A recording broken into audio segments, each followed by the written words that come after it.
దేవుడా? ఆయన దేవుడే అయితే 24 గంటలు శివ పూజ చేస్తూ ధర్మాలు చేసిన మా నాన్నకు దిక్కులకి సవరిస్తాడా? దేవుడి పట్ల అపచారం చేయటం మహాపాపం రా. దేవుడిని ఎన్నాడు మనం చేసుకునే ఆత్మద్రోహం. అసలు దేవుడే లేడు. దిష్టి బొమ్మలాగా నా ఇంటి ముందు ఆ శివలింగం ఉండడానికి వీల్లేదు. తప్పో ఏమండి? ఏమండి? చిత్ర అటులే. మీరు ఆ శివలింగం జోలికి వెళ్తే నా ప్రాణాలు తీసేసి వెళ్ళండి. నా భర్త దేవుడికి అపకారం చేయడం ఈ కళ్ళతో చూసే కంటే మీ కళ్ళ ముందే చచ్చిపోతాను. నన్ను చంపేసేయండి, చంపేసేయండి. నీకు ఇంటి ముందు శివలింగం దేవుడా, నాకు మాత్రం నల్లరాయి. ఈ రోజు నుంచి నేను ఈ వీధి గుమ్మం నుంచి నడవను. ఆ నల్లరాయిని కన్నెత్తి చూడను. ఆ పెరటి గుమ్మమే నాకు వీధి గుమ్మం. ఇది అంగీకరిస్తోంది. నువ్వు నమ్ముతున్న దిష్టి బొమ్మ కోసం కాదా, ఈ కోసం. లక్ష్మి వచ్చింది. ఇంకా సీతారామాలి. భిక్షపతి గారు తీసుకున్నది 40 ఎకరాలని, మిగతాదంతా కుట్ర అని, ఆ కుట్రలో నాకు భాగస్వామ్యం ఉందని రామన్న గారికి తెలిస్తే నన్ను చంపేస్తారండి. డబ్బు చూసేసరికి ఆశ పుట్టిందా? ఇదిగో ఈ సంగతి ఎవరికైనా చెప్పావో కోసేస్తా. ఒరే భిక్షపతి, నువ్వు నాశనం అయిపోతావురా, నాశనం అయిపోతావు.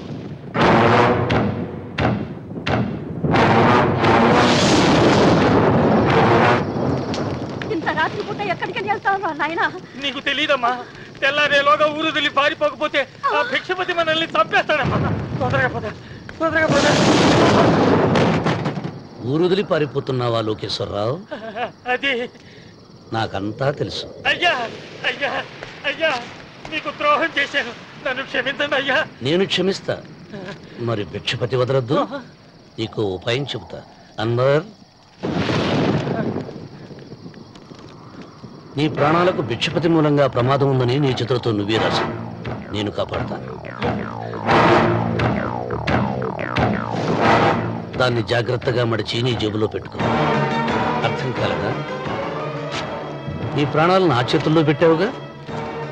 మీ అమ్మను జాగ్రత్తగా ఇంటికి తీసుకుని వెళ్ళు. వెళ్ళు. వస్తాం బాబు. పదమ్మా, పద.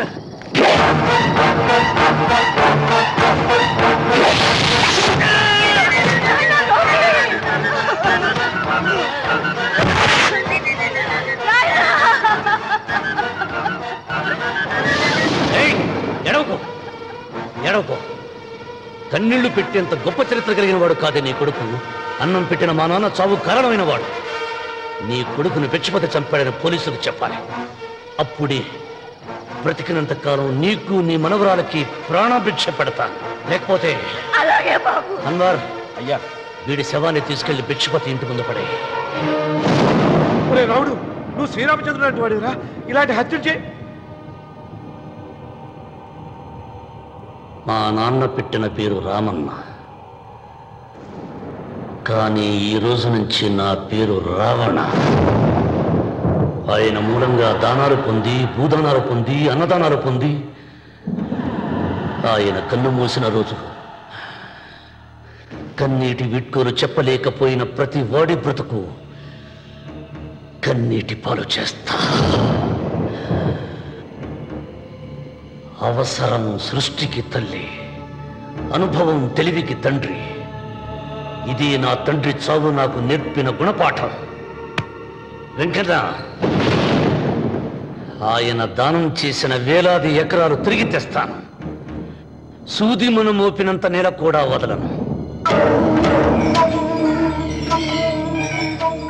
అప్పటి వరకు మా నాన్న మొరతాడి నా మెడతాడు. ఏమిటిది? నన్ను ఎందుకు అరెస్ట్ చేస్తున్నారు? లోకేశ్వరను చంపినందుకు అరెస్ట్ చేస్తున్నాం. నేను అతను తప్పుడు పెట్టి అతని స్వహస్తాలతో రాసిన ఉత్తరం. దీనికి అతను తల్లే సాక్ష్యం.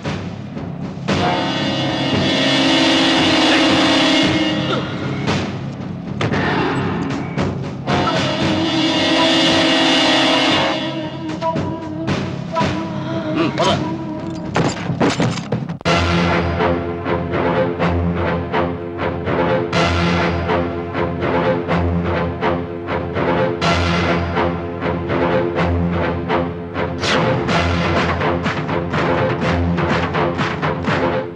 చెయ్యనా తిప్పనా? కృతజ్ఞతే కనరాని జనాలపైన ఎందుకు రాజాలి? కృతజ్ఞతే కనరాని జనాలపైన ఎందుకు రాజాలి? పూజలే అంటే పిరికితనంతో చదివే మంత్రాల, దేవతలంటే ఎవరు చేసిన పూజలు గుర్తులేని రాళ్ళ. పాపం పుణ్యం ఇక నుండి పాదరక్షలుగా తొక్కేసై మంచి మమత మానవత్వమా చించవతలబారై అసాధ్యాలను సాధ్యం చేసే నువ్వే రాయలసీమకు రాజు. రామన్న రామన్న రాయలసీమ రామన్న చౌదరి. రామన్న రామన్న రాయలసీమ రామన్న చౌదరి.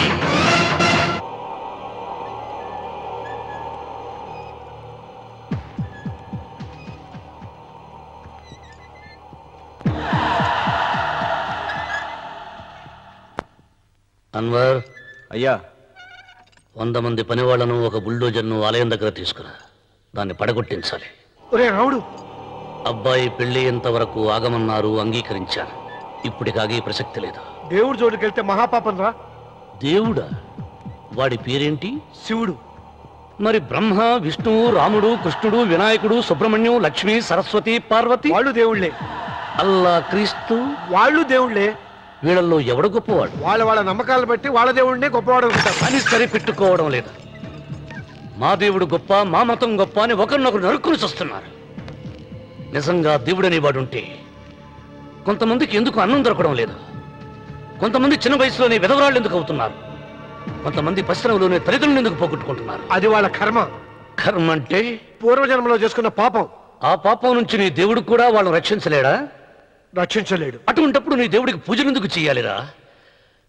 కన్న బిడ్డల్ని సరిగా చూడలేని వాడు తండ్రి కాదు, అందరికీ అన్నం పెట్టలేని వాడు దేవుడు కాదు. వెంకన్న, నువ్వు సద్బ్రాహ్మణుడివి. వేదాలు చదివావు, ఉపనిషత్తులు చదివావు, పురాణాలు చదివావు. నేను ఏమీ చదువుకోలేదు. అసలు దేవుడి ఆకారం ఎలా ఉంటుందో చెప్పు. ఆయనకు ఆకారం లేదు, నిరాకారుడు. అటువంటప్పుడు గుడులెందుకు, గోపురాలెందుకు, వాటిలో విగ్రహాలెందుకురా? నేను చెబుతాను వినరా. గాలి దేవుడు, అది మనం పీల్చకపోతే చచ్చిపోతాం. నీరు దేవుడు, అది మనం తాగకపోతే బ్రతకలేము.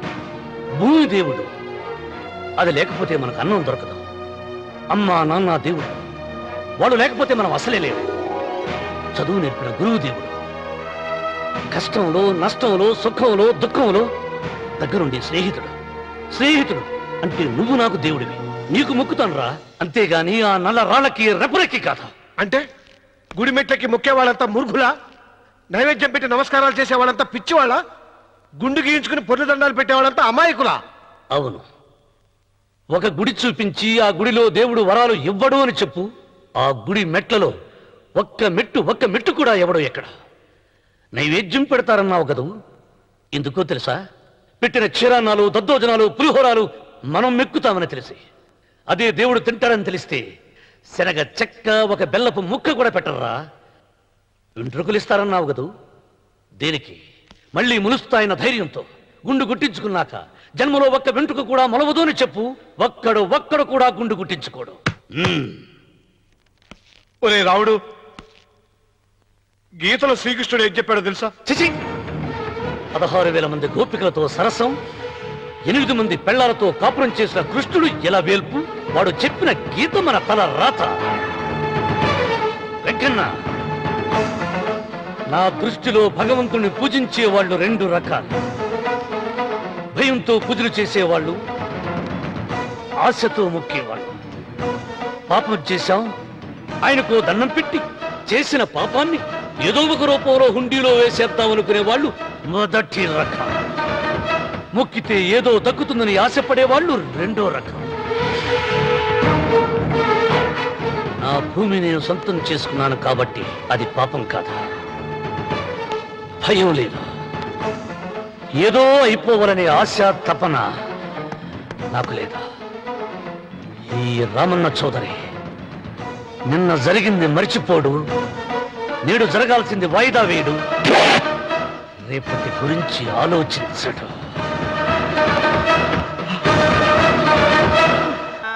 అస్తు పురుష దేవతాభ్యో నమః ధ్యాయామి ధ్యానం సమర్పయామి ఆవాహయామి ఆవాహన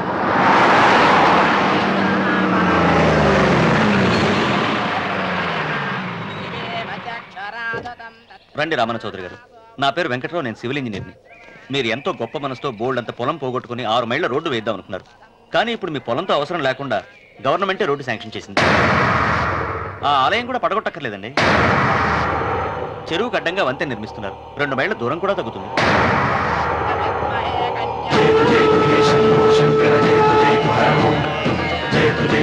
బాధ వేయించడానికి నువ్వే వడివిరా, భగవంతుడే వేయిస్తాడు. అమ్మవారి ఆలయాన్ని నువ్వు తాకలేవు. పూలు వేయండి రామన్న గారు. అయ్యో సంస్మరణాత్మం సంసర్వ ఆయన ఎవరు? జటాధారి స్వాముల వారు. నీకు తల్లిదండ్రులు ఉన్నారా? లేరు, చనిపోయారు. ఫోటో ఉందా? ఉంది.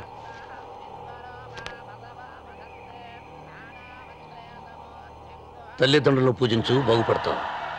జడలు మీసాలు ఉన్నవాళ్ళు కాదు.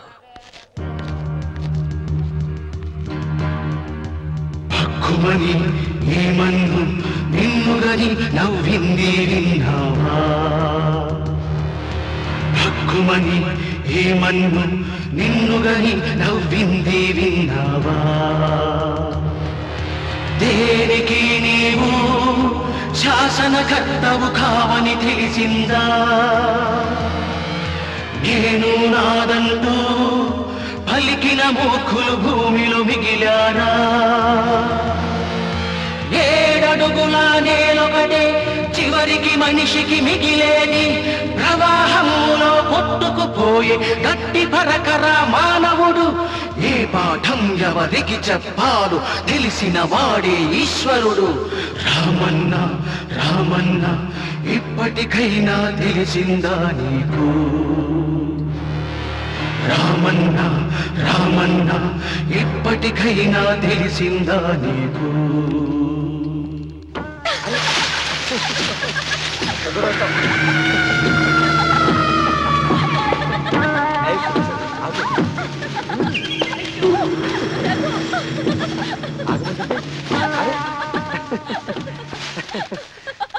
అయ్యో రఘు, నా మాట విను. ఏంటి సులోచన ఇది? ఎన్నాళ్ళలో ముట్టుకోకుండా బ్రహ్మచారిలో ఉండమంటావు? అది కాదు రఘు, నా మాట విను. ఏంటి కాదు? ఇంతకీ మన ప్రేమ విషయం మీ నాయనంతో చెప్పావు లేదా? లేదు. చెప్పవు. నీ వల్ల కాదు. నేనే మా నాన్నతో మన ప్రేమ సంగతి వద్దు చెప్పేస్తాను. రఘు, ఏమొద్దు? చెప్పేది విను. నేను చెప్పేస్తాను. రఘు, వెళ్ళొద్దు. నువ్వు రఘు, ఊరుకో. ఒక్క మాట. నేను చెప్పేస్తాను. రఘు, ఆగు రఘు. రఘు, నా మాట విను.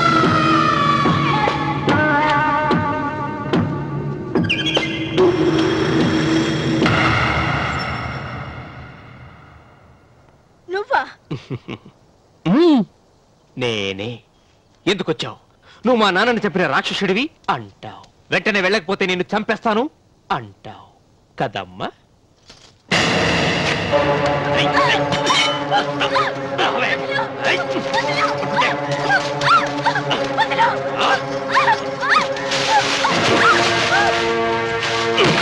ముసలానా, లే, లే, చెప్పు. వీళ్ళ నాన్నని చంపింది ఎవరు? నేనా? నేను చంపానా? నిజం చెప్పు, చెప్పు. ఎవరు చంపారు? ఎవరు చంపారు? చెప్పు.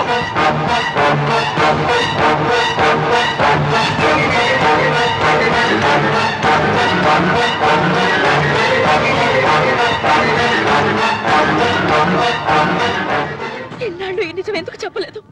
నీ ప్రాణం కాపాడడానికి. నీకు నిజం తెలిస్తే నిన్ను చంపేస్తాడేమోనని భయంతో నీకు చెప్పుండదు. పాపానికి ప్రాయశ్చిత్తం కావాలమ్మా. దానికి మార్గం నేను చెప్తాను.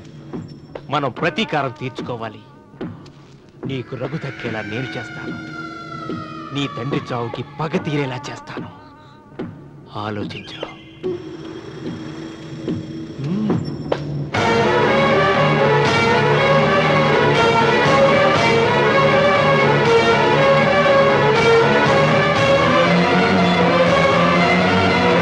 నేను నమ్మను. మా నాన్న దేవుడు. మా తాతయ్యకు జరిగిన అన్యాయానికి ప్రతీకారంగా పొలాలు స్వాధీనం చేసుకున్న మాట నిజమే, కానీ హత్యలు చేసే అంత దుర్మార్గుడు కాదు మా నాన్న. అందుకే చెప్పాను, నువ్వు నమ్మలేవు, నన్ను మర్చిపోమని. సులోచన, అదే నిజమైతే మా నాన్న నిలదీసి నిజమేంటో తెలిసాక ఆ ఇల్లు వదిలేసి వచ్చి నేను నిన్ను పెళ్లి చేసుకుంటాను. అది మహాప్రమాదం. మా మధ్యలో మాట్లాడడానికి నువ్వెవడవి? మీ నాన్న చేసిన హత్యకు 14 ఏళ్లు శిక్ష అనుభవించిన వాడిరా. నీకు నా మీద జాలి రావాలి కానీ కోపం వస్తుందేంట్రా? మీ నాన్న మనస్తత్వం నాకు బాగా తెలుసు. నువ్వు నాగసులోచన ప్రేమించుకున్నారని తెలిసిన వెంటనే వీళ్ళిద్దరినీ చంపేసి వీళ్ల పొలంలోనే పాతి పెడతాడు.